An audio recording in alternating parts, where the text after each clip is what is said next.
So I didn't want to stop TXB challenges in the first place. It was a decision I made because we didn't really have the staffing in place. A lot of the teams were being promoted to TXB Pro anyway, and there was things that I wanted to do with TXB Pro that unfortunately I haven't made happen. But there are things that I wanted to do that TXB challenges kind of stood in the way of because of logistical reasons, which was the reason why I paused it. I didn't want to do it. I think it's absolutely the right thing to have a challenges and a pro division. It's really the right way. Having a Challengers League allows you to get players used to running on a schedule, allows you to work out which teams and which players might be dodgy that you've got to watch out for. It should, in theory, help them learn the mindset and the discipline to be able to come into what I try to set as a standard in TXB Pro. So I think it's absolutely the right thing to do. But logistics just meant I needed to stop it for a period of time. I'd love to do it again in Season 5. But I just don't think I'm ready for it.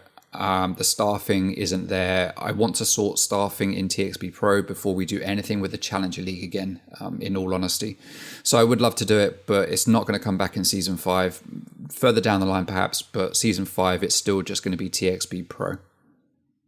Desertu, I really like Desertu. He's a great guy. He's been very helpful. I did actually have a chat with him about casting the Season 3 final with me, but Xbox just isn't for him. He's there with PC. That's what he wants to do. That's what's going to move him forward. Xbox wasn't for him, so we didn't progress that. Plus, these guys charge 400-500 quid for a day of casting, and I can't afford to pay that. It's not something that's worth putting in, unfortunately, at this point of the leagues. Yes, you might grow a little bit, get some extra viewers in. Are people going to come and watch an Xbox game just because Desertu is casting and tweets about it? Possibly not. Some might, I don't know. But Desertu is one that I would love to work with. I like his approach. I like his analysis on the game. I think he sounds good. He works very well. And he is a good guy. He's a very helpful guy, very approachable. Yeah, I'd like to work with him. Second one, I'll be honest. When I listen to Ace Pyrite and Desertu, I'm not a huge fan of Ace when I hear him with Desertu, but when I kind of think about working with him, I feel like it would be good fun to work with Ace. I'm not hugely into his style. He's very good. I'm not hugely into his style, but I think he would be good fun to work with. And also on the flip side of that, I think Fluke would be good to work with. When I've watched Fluke do majors or SI, the vocabulary, the way words are put together, the analysis of what's happening, the play-by-plays, everything is just so eloquent and so well put together. And I think it'd be great fun to work with someone like that, where you just listen, and every time you listen to them talk, you're learning something new. You're learning a new way to put some words together to come out with an image of what's in front of you that just gives you a whole new dimension. I think Fluke's very good at that. So Des definitely, and then I think it would probably be a split between Ace and Fluke. Obviously, you've got Intero.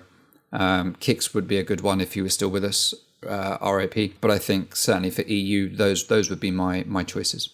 Yeah, of course. It would depend on what the collaboration was. But yeah, of course, I'd love to do something like that depending on what the project was. It helps you to grow. It helps you to learn new things, find new audiences. So yeah, it was something that I would do. It would just depend on what it was and who it was. I'd have to be into the person that I was working with, and like what they do and all of that kind of thing. I'm old. I spend most of my days working with people that I don't really have much in common with. You get on when you work with people, but you're always going to have people that you don't like, and every day you work with people that you don't like when you're out there doing a proper job. And at my age, I've been doing it now for 25, 27 years. I've probably been in full-time working with people that I don't necessarily like. I like most of them, but there's always going to be people you don't like. And I've got to the point in time now where it's like, I get paid to work with people I don't like. When I'm coming here to do something for my spare time as a hobby, to just get some fun out of it, why would I work with someone I don't like? Regardless of whether or not it gets me 10,000 extra viewers, I kind of feel like I just want to work with people that I like working with and have fun and just be comfortable. If it means my progress is slow, then so be it. But if I'm not having fun with the people that I'm with or having fun doing what I'm doing, then what's the point in growing just to continue doing that? Yes, sometimes it's a means to an end where it does get you to where you can be more picky about who you work with and be more popular and have those extra opportunities that you might not have. I feel like I'm getting too old to really worry about that. I'm just going to enjoy what I've got while I've got it. So we don't have many rosters left that are actually still here, or have been here from the start, rather. We have Apollo, we have Reborn, who were Awoken at the start, but quite a different team. And we have Sync, who were Athena at the time. I feel like it would be easy to say Sync or Reborn because those have been the top two teams for at least 3 of the 4 seasons. Awoken/Reborn wasn't really one of the top teams in the first season. They were close, but they just weren't quite there. Season 2 onwards is where they really made their mark. And it depends on how you mean which team roster has been the best, as in the best in what way? As in the best performing, or the best as in the best to work with? I value teams that are really good to work with as much as I value competitive ability. And I think Athena, when they came in season 1, they were invited. I had a good relationship with the then Athena roster at the time. I'd spent a lot of time working with Davin, and I would hope building up a good relationship with him where, despite what people say about Davin, he's a good guy. He's just competitive and he believes in following the rules, which is what I do. So I'd like to think that we built up a good relationship, which helped with Athena at the time as it was. I already liked the Venga boys, and then Davin joined, and it just made it a bit more of a logical team for me to appreciate and work with. But I think in terms of both rosters for Reborn and Sync have undergone lots of changes and look very, very different to what they were in season 1 and have changed over the year that we have been doing TXB Pro. I feel like it'd be a cop-out, but I think I'd probably still say Sync.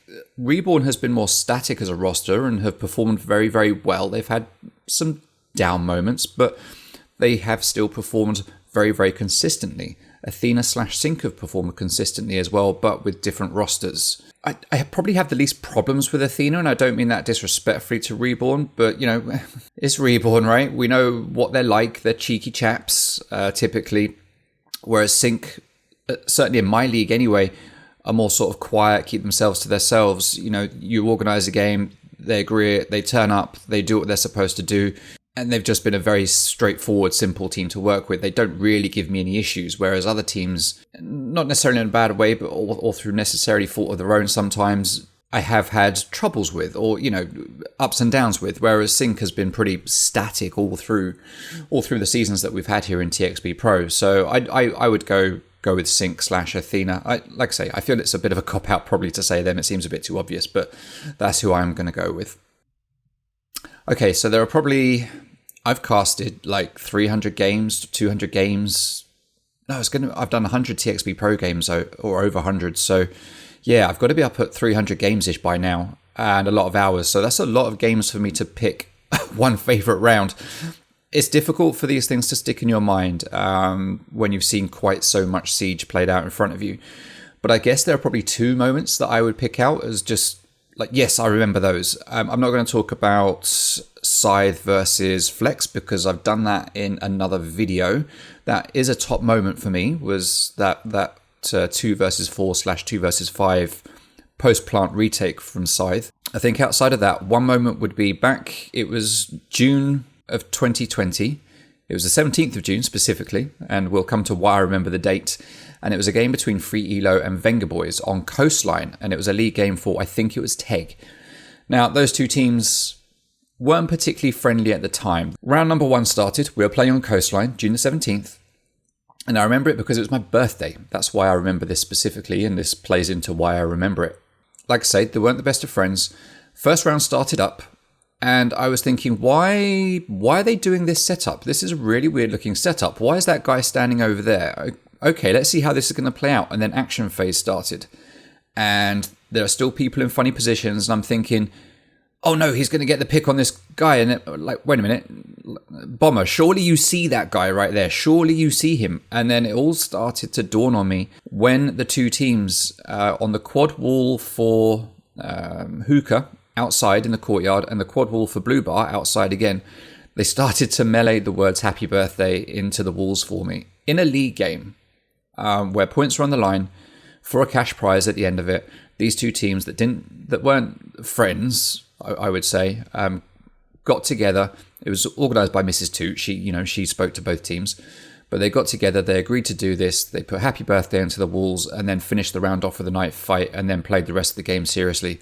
It's like, for me, as someone of my age that's come into a community that's very young and hadn't been there long, I'd started casting in the March, so that's March, April, May, June, 4 months. 4 months I'd been casting. To have the community, or some teams at least, just accept me in that way and appreciate me enough to be able to do that for me in a league game, it was a really touching moment. So that will go down as one of my all-time favourite rounds. There is a second round that I would pick as well, though, which does also include free elo, but it also includes Vanquish, and it was on Clubhouse, and it was on TXB Pro. And I can't remember what season it was. It was either season 2 or season 3. It was Clubhouse. Normally you go to CCTV for the first site. Free elo went to gym and bedroom. They made the setup look like it was CCTV and cash. They baited the site. And for the whole round, you have Brissac rappelled on the balcony, droning out the site, or droning out CCTV, not realising that it wasn't actually the bomb site. And it wasn't until there was just 2 players left on Vanquish with 30 seconds, 45 seconds left to go on the clock that they suddenly realised, wait a minute, this isn't the bomb site. And they had to try and get their way over to gym and bedroom with just 2 players. I think it was like a 2 versus 4 or something at that point, and get their way over to bedroom to try and win the round. Free elo won the round. It was the only round they won in the game. But I love seeing stuff like that, and that's just a classic free elo type of thing to do. They weren't ever really considered a gunner team. They were considered a team that tried strategies. Whether they were successful or good strategies, you can debate all you want to, but the fact is that was the kind of team they aimed to be. It was just such a free elo move to do something different that we didn't expect, and they actually got away with it. It was one of those times where they got away with it. It was just good fun to watch. I love stuff like that. I do love stuff like that. When we're in the middle of something where I love watching sweaty games where it's all backwards and forwards and serious and strategy, but equally I love those fun moments where you just get something a little bit different, something that we don't expect. So that will always stand out in my mind. So yeah, thank you very much for that one, Free Elo. That was a great round.